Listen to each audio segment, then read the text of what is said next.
শুরুতে আমি বলি, যেহেতু আপনি আমার বাবার কথা বলে জানতে চেয়েছেন। আমার বাবা এম এ সবুর, উনি বিএনপির জন্মলগ্ন থেকেই বিএনপির রাজনীতির সাথে জড়িত।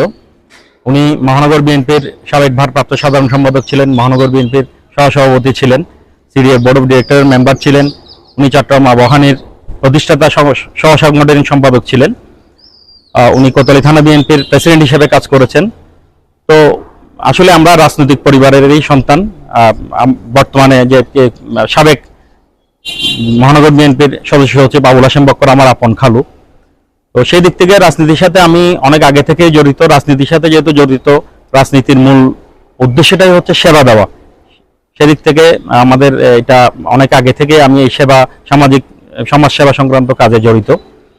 এখন এই একটা প্ল্যাটফর্ম থেকে সমাজ সেবাটা করাটা আরো ইজিয়ার হয়। তো আমি চাচ্ছি সেই কারণে আগামী যে স্থানীয় সরকার নির্বাচন হবে, আমাদের মাননীয় প্রধানমন্ত্রী তারেক রহমান প্রধানমন্ত্রী নির্বাচিত হয়েছেন একটি সুন্দর নির্বাচনের মধ্য দিয়ে। আমাদের যে স্থানীয় সরকার নির্বাচন, সেই নির্বাচনে আমি কম্পিট করতে যাচ্ছি। আমার এলাকার অনেকেই আমাকে চাচ্ছেন যে আমি যাতে কম্পিট করি। আমি এই ধরনের একটা বড় প্ল্যাটফর্মে থেকে সমাজ সেবাটাকে আরো ভালোভাবে মানুষের সেবা করতে চাই। আমার মূল উদ্দেশ্য, রাজনীতির সাথে জড়িত থেকে মানুষের সেবা করাটাই হচ্ছে আমার মূল উদ্দেশ্য। আসলে যারা বিএনপি পরিবারের সাথে জড়িত ছিল, বিএনপির রাজনীতির সাথে জড়িত ছিল, ওরা কেউই যেমন ভালো থাকতে পারেনি, সেইভাবে আমরাও ভালো থাকতে পারিনি। আমার আব্বা প্রবীণ একজন রাজনীতিবিদ। ওনার এর মধ্যেই অনেক অপারেশন, 3-4টা অপারেশন হয়েছে। ওনার হার্টের স্ট্যান্ডিং, চোখে অপারেশন। এরপরও 17 বছরে ওনাকে যথেষ্ট নির্যাতন শিকার হতে হয়েছে। আমাদের বাসায় যখন তখন পুলিশের তল্লাশি, এগুলোর শিকার হতে হয়েছে। পাশাপাশি আমি নিজেও ব্যক্তিগতভাবে মামলার শিকার হয়েছি, মিথ্যা মামলার শিকার হয়ে অনেক হয়রানি হয়েছি। আমার পরিবার অবশ্যই আমরা ক্ষতিগ্রস্ত। গত 17 বছর আমরা আমাদের স্বাভাবিক জীবনযাপন করতে পারিনি। অবশ্যই স্থানীয় সরকার নির্বাচনটা এখন খুব জরুরি।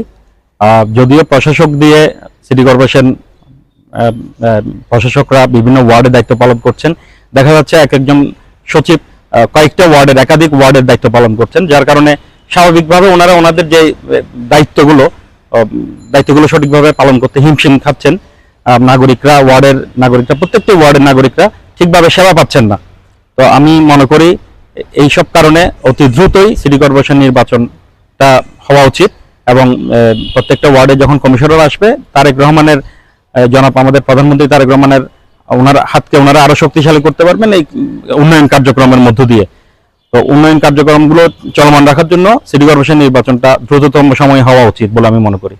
এলাকায় অবশ্যই আমি এলাকার থেকে ভালো আমার সাড়া পাচ্ছি এবং বলা যায় যে এলাকার ডিমান্ডের কারণে কিন্তু আমি এই সিদ্ধান্ত নিয়েছি। আর এলাকার মানুষের যে চাওয়া বা আমাদের যেটা চাওয়া, আমার নিজের ব্যক্তিগতভাবে চাওয়া, যদি আমি সুযোগ পাই এই কমিশনার নির্বাচনে ইলেকশন কাউন্সিলর হতে পারি, তাহলে প্রথম যে কাজগুলো হচ্ছে একজন কমিশনারের যে বেসিক কাজগুলো, ড্রেনেজ সিস্টেম, জলাবদ্ধতা, মশক নিয়ন্ত্রণ, এই ধরনের যে আরো নানাবিধ কমিশনারের যে বেসিক কাজগুলোর মধ্যে সবচেয়ে বেশি যে কাজটা জরুরি, সেটা হচ্ছে দুর্নীতির ত্রুটি চিপে ধরা। জিরো টলারেন্স দুর্নীতির বিরুদ্ধে, আমি মনে করি এটা সবচেয়ে বেশি গুরুত্বপূর্ণ।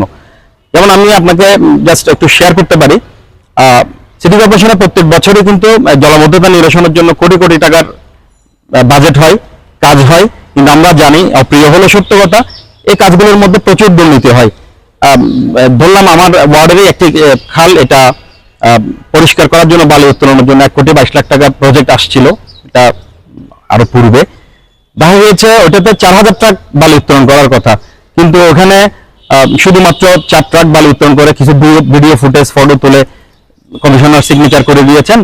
ওনার আত্মীয় স্বজনরা মিলে এটা কাজটা করেছেন এবং কাজটা থেকে ওনারা টাকা উত্তোলন করে নিয়েছেন।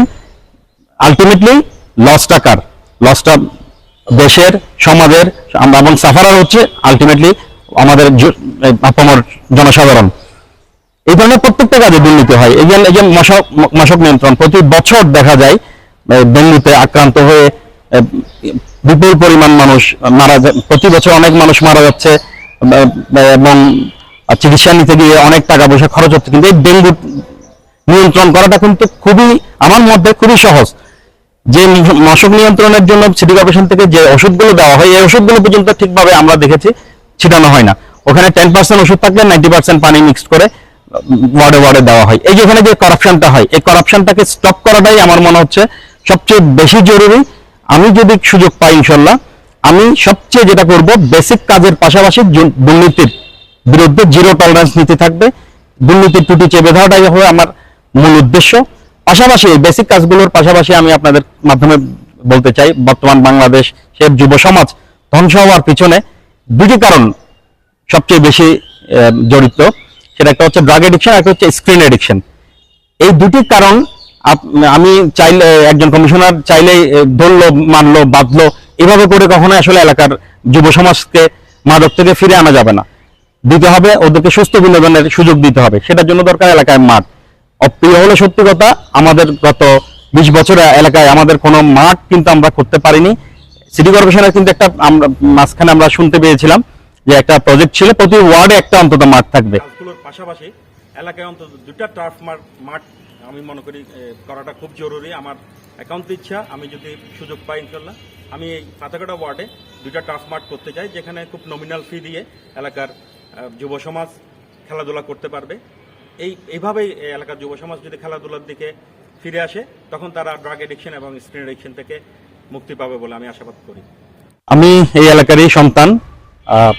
এলাকাবাসীর কাছে অবশ্যই আমি সবার আন্তরিক সহযোগিতা, সবার দোয়া কামনা করছি।